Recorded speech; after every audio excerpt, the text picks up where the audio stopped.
एक बार फिर से आप सभी का स्वागत है। हम अध्ययन कर रहे हैं प्रकाशित वाक्य का। अब समय है कि पांचवी कलीसिया जो सरदीस की कलीसिया है उसके नाम जो संदेश है उसका अध्ययन करें। यह हमें प्रकाशित वाक्य 3रा अध्याय पहले वचन से लेकर 6ठे वचन तक मिलता है। यहां प्रभु यीशु मसीह यूहन्ना को लिखवाते हैं, सरदीस की कलीसिया के दूत को यह लिख जिसके पास परमेश्वर की 7 आत्माएं और 7 तारे हैं, वह ये कहता है कि मैं तेरे कामों को जानता हूं। मेरे प्यारे भाई बहनों, यहां पर भी प्रभु यीशु मसीह ने अपने आप को अलग तरीके से इस कलीसिया के संदेश में प्रेजेंट किया है। यहां प्रभु लिखवाते हैं कि जिसके पास परमेश्वर की 7 आत्माएं और 7 तारे हैं, वह यह कहता है। तो इसके विषय में भी हम जब इस संदेश का अध्ययन कर लेंगे तब इसके बाद हम बात करेंगे कि यहां प्रभु ने अपने आप को इस प्रकार से क्यों प्रेजेंट किया है। प्रभु यीशु मसीह यहां कहते हैं कि मैं तेरे कामों को जानता हूं, तू जीवित तो कहलाता है पर मरा हुआ है। दूसरे वचन में लिखा है, जागृत हो और उन वस्तुओं को जो बाकी रह गई हैं और जो मिटने को हैं उन्हें दृढ़ कर, क्योंकि मैंने तेरे किसी काम को अपने परमेश्वर के निकट पूरा नहीं पाया। मेरे प्यारे भाई बहनों, यहां पर प्रभु यीशु मसीह कहते हैं कि तू जीवित तो कहलाता है पर मरा हुआ है। तू जीवित तो कहलाता है लेकिन मरा हुआ है, इसीलिए जागृत हो और उन वस्तुओं को जो बाकी रह गई हैं, जो मिटने को हैं, उन्हें दृढ़ कर। तो ये किन मसीह विश्वासियों के नाम ये प्रभु यीशु मसीह ने ये संदेश लिखा है। मेरे प्यारे भाई बहनों, ऐसे कौन हैं जो जीवित तो कहलाते हैं पर मरे हुए हैं?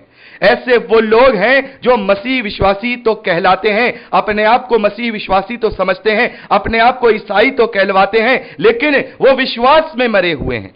वो विश्वास में मरे हुए हैं, आज्ञा पालनता में मरे हुए हैं, प्रभु के वचन को अपने जीवन में लागू नहीं कर रहे हैं, इसीलिए वो विश्वास में मरे हुए हैं। ये ऐसे मसीही विश्वासियों के नाम संदेश है जो मसीही विश्वासी जन्म से ही मसीही परिवारों में जन्म लेते हैं।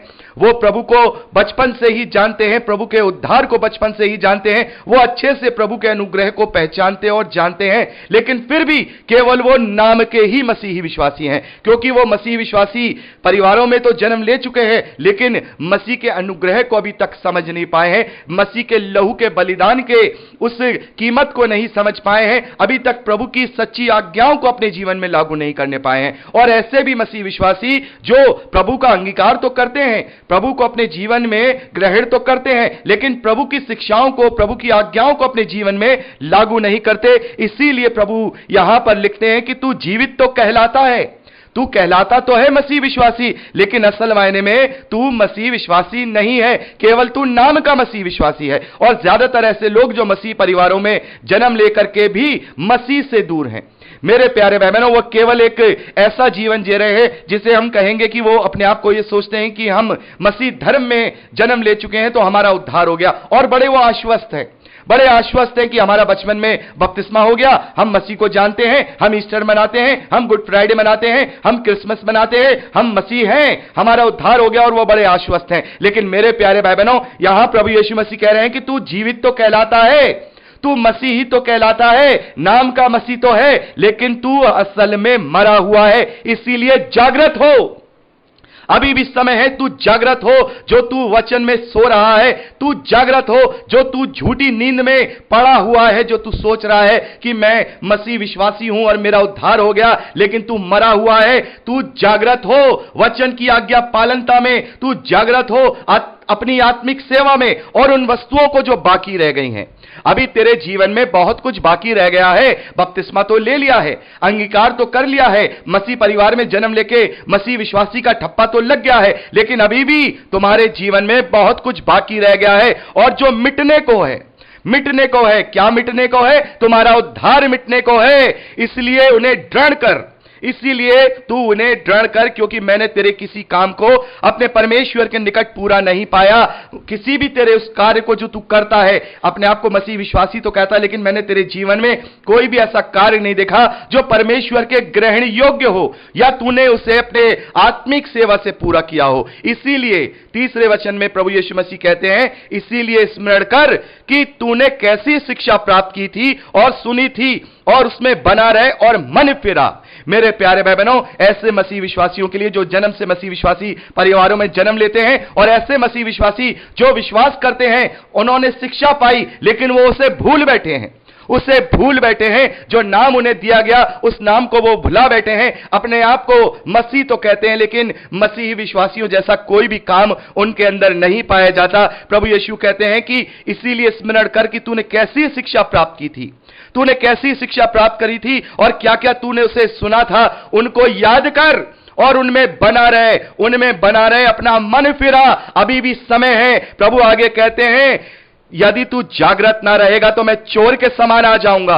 मेरे प्यारे भाई बहनों, पौलुस कहते हैं कि हम ज्योति की संतान हैं, इसलिए प्रभु का वो दिन हम पर चोर के समान नहीं आएगा, बल्कि हमारे लिए वो दिन स्वागत के समान होगा। लेकिन जो लोग जागृत नहीं हैं, जो लोग अपने आप को मसीह विश्वासी तो समझ रहे हैं, लेकिन जिस दिन मसीह यीशु आएगा, जिस दिन प्रभु यीशु मसीह आएगा, उस दिन उन्हें पता लगेगा कि वो सोए हुए थे, क्योंकि बाकी तो उठा लिए जाएंगे। वो यहां पर अपने आप को इस धरती पर अकेला महसूस करेंगे और वो तब ये जानेंगे कि हम तो केवल नाम के मसीह विश्वासी थे, हम तो ये सोच रहे थे कि हमारा उद्धार हो गया, लेकिन असल मायने में हम तो उसके ग्रहण योग्य थे ही नहीं।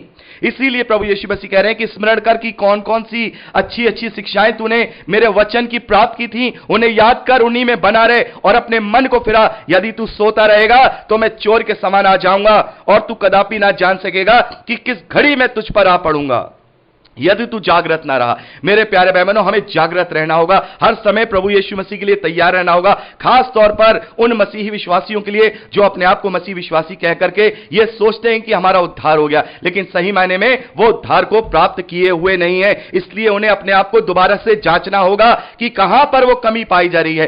खास तौर पर मैं ऐसे भाई बहनों के लिए कहूंगा जो मसीह विश्वासी परिवारों में पैदा हुए हैं, ऐसे मसीही विश्वासी भाई बहन जो मसीही विश्वासी परिवारों में पैदा हुए हैं और उन्हें लगता है कि शायद हम बचपन में बपतिस्मे को पा लिए हैं, हमने बपतिस्मा ले लिया, अब हमारा उद्धार हो जाएगा। लेकिन यदि मसीह की शिक्षाओं पे वो नहीं चलेंगे, यदि सही मायने में अपना क्रूस नहीं उठाएंगे, यदि सही मायने में प्रभु का चेला नहीं बनेंगे, तो कदापि रूप से वो उस दिन के लिए तैयार नहीं रहेंगे। और प्रभु कहते हैं कि मैं उन पर चोर के समान आ जाऊंगा और वो कभी भी नहीं जान पाएंगे कि मैं किस घड़ी उन पर आ पड़ूंगा।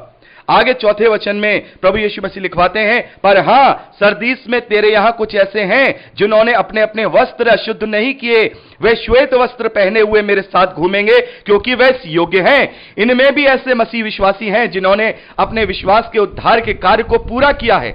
उन्होंने केवल नाम का ही मसीह विश्वासी नहीं है, बल्कि वो सही मायने में मसीही विश्वासी हैं जो उद्धार पाए हुए हैं। ऐसे भी हैं जो मसीही विश्वासी हैं, इनमें ऐसे हैं जो अपने अपने वस्त्रों को अशुद्ध नहीं किए हैं, अभी भी अपने आप को वो पूरी रीति से परमेश्वर के ग्रहण योग्य बनाए हुए हैं और उन्होंने अपने वस्त्रों का शुद्ध नहीं किया, बल्कि वो श्वेत वस्त्र पहने हुए मेरे साथ घूमेंगे। मेरे प्यारे बहनों, यहां पर प्रभु यीशु मसीह कहते हैं कि जो जय पाए, 5वें वचन में प्रभु कहते हैं जो जय पाए उसे इसी प्रकार श्वेत वस्त्र पहनाया जाएगा।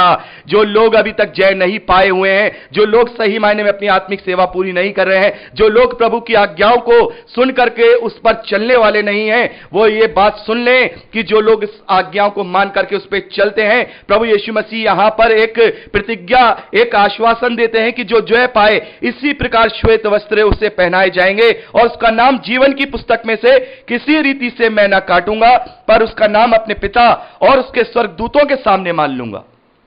तो मेरे प्यारे भाई बहनों, यहां पर इस जय पाने का प्रतिफल, बहुत ही महत्वपूर्ण प्रतिफल यहां प्रभु यीशु मसीह कहते हैं कि जो लोग अपने आप को सही रीति से मेरे पीछे चलाने वाला बनाएंगे, मेरी आज्ञाओं पे चलेंगे, सचमुच मेरे चेले ठहरेंगे। जो क्योंकि प्रभु कहते हैं कि जो मेरे वचन पे चलता है वही मेरा सचमुच चेला ठहरता है और वो सत्य को जानता है और उस सत्य से स्वतंत्र करता है। तो प्रभु यीशु मसीह कहते हैं कि वे लोग श्वेत वस्त्र पहनेंगे, उन्हें श्वेत वस्त्र पहनाया जाएगा, उनका नाम जीवन की पुस्तक में से किसी रीति से नहीं कटेगा। और प्रभु यीशु मसीह कहते हैं कि मैं अपने पिता के सामने उनका नाम और स्वर्गदूतों के सामने उनका नाम मान लूंगा। जिनके कान हो वे सुन ले कि आत्मा कलीसियाओं से क्या कहता है। जिनके कान हो वे सुन ले कि आत्मा कलीसियाओं से क्या कहता है। तो मेरे प्यारे भाई बहनों, यहां पर हमने देखा सरदीस की कलीसिया के संदेश में प्रभु यीशु मसीह ने अपने आप को जो प्रेजेंट किया है वो इस प्रकार से किया है, जिसके पास परमेश्वर की 7 आत्माएं और 7 तारे हैं, वह यह कहता है कि मैं तेरे कामों को जानता हूं। तो प्रभु यीशु मसीह कह रहे हैं कि जो मसीही विश्वासी हैं, जिन्होंने मेरे नाम का अंगीकार किया है, उन्हें पवित्र आत्मा का छाप दिया गया है, पवित्र आत्मा का छाप दिया गया है। और जिस प्रकार से पवित्र आत्मा कार्य करता है वो तुम्हारे बीच में कार्य करेगा। पूरी रीति से वो तुम्हारे बीच में कार्य करेगा, हर एक रीति से वो तुम्हारे बीच में कार्य करेगा यदि तुम अपना सही रीति में मन फिरा करके मेरी आज्ञाओं का स्मरण करोगे। तो पवित्र आत्मा तुम्हारे अंदर रह करके वास करेगा, तुम पवित्र आत्मा का मंदिर बन जाओगे। तो यहां पर प्रभु ने जो अपने आप को इस प्रकार से रिप्रेजेंट किया है या प्रेजेंट किया है, वो इस बात को इंडिकेट करता है कि जो ऐसे मसीह विश्वासी हैं वो सचमुच में पवित्र आत्मा का मंदिर हैं, वो सचमुच में परमेश्वर के आत्मा का मंदिर है और आत्मा उनके बीच में रह करके कार्य करता है, आत्मा उनके साथ रह करके कार्य करता है। और जो इस कलीसिया का दूत है, जो इस कलीसिया का दूत है, जो यहां पर हम देखते हैं, जो यशायाह नबी की पुस्तक उसका 11वां अध्याय उसके 2 वचन में जो हमने 7 प्रकार के आत्मा के कार्य देखे थे, पहला यहोवा का आत्मा, बुद्धि का आत्मा, समझ का आत्मा, युक्ति का आत्मा, पराक्रम का आत्मा, ज्ञान का आत्मा और भय का आत्मा। तो यहां पर किस प्रकार का आत्मा ऐसे मसीह विश्वासियों को प्रबल करेगा? मेरे प्यारे भाई बहनों, यहां समझ का आत्मा कार्य करेगा। समझ का आत्मा, हमें समझ दी जाएगी कि हम कैसे प्रभु यीशु मसीह के आज्ञा को अपने जीवन में फॉलो करें, उसे पालन करें, हम कैसे वचन को अपने जीवन में लागू करें, इस बात की हमें समझ दी जाएगी।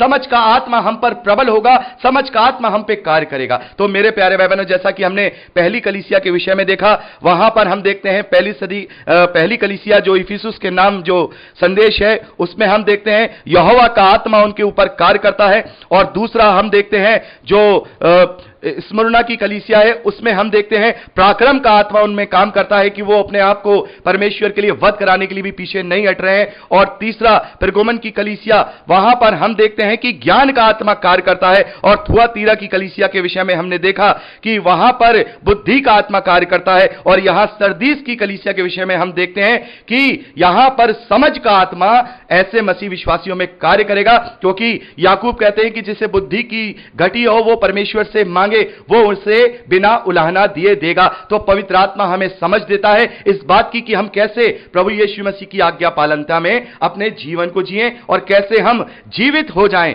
हम केवल जीवित ना कहलाएं, क्योंकि केवल अगर हम जीवित कहलाएंगे या मसीह विश्वासी कहलाएंगे तो अपने स्वभाव में मरे हुए हैं। इसलिए हमें जागृत होना है और हमें जो वस्तुएं हम में बाकी रह गई हैं उन्हें जो मिटने की, उन्हें दृढ़ करना है, उन सभी बातों को जांच करके अपने जीवन में लागू करना है। और इसके लिए प्रभु यीशु मसीह यहां जो प्रतिफल देते हैं, प्रभु यीशु मसीह कहते हैं कि जो जय पाए वो इसी प्रकार श्वेत वस्त्र पहनाया जाएगा और मैं उसका नाम जीवन की पुस्तक में से किसी रीति से ना काटूंगा, पर उसका नाम अपने पिता और उसके स्वर्गदूतों के सामने मान लूंगा। यह कितनी बड़ी बात है कि प्रभु यीशु मसीह अपने पिता के सामने हमारे नाम को मान लेगा और हमारा नाम जीवन की पुस्तक में से कदापि नहीं कटेगा। यहां प्रभु यीशु मसीह ने हर एक कलीसिया को जब संदेश लिखाया है तो हर एक कलीसिया को अलग अलग प्रतिज्ञा का आश्वासन दिया है, अलग अलग प्रतिफल का आश्वासन दिया है। तो मेरे प्यारे भाई बहनों, ये सभी आश्वासन प्रभु यीशु मसीह के द्वारा हमें दिए गए हैं और मसीह विश्वासी इन सब से नवाजित होंगे, इन सभी से आशीषित होंगे।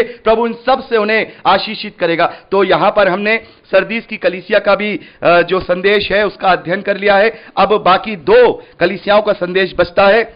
फिलडेल्फिया ओवरऑल तरीके से भी हम इसका देखेंगे। 7 जो यहां संदेश हैं, 7 जो कलीसियाओं के संदेश हैं, इनका ओवरऑल तरीके से भी हम अध्ययन करेंगे कि क्या क्या मूल शिक्षाएं हमें अपने जीवन से इन जो संदेश हैं इनसे हम सीख सकते हैं। तो आज के लिए इतना ही। प्रभु आप सबको बहुत आयत की आशीष दे, अपने वचन में दृढ़ करे। यीशु के सामर्थ्य नाम में आमीन। Praise the Lord. जय मसीह की। खुश रहिए, सुरक्षित रहिए।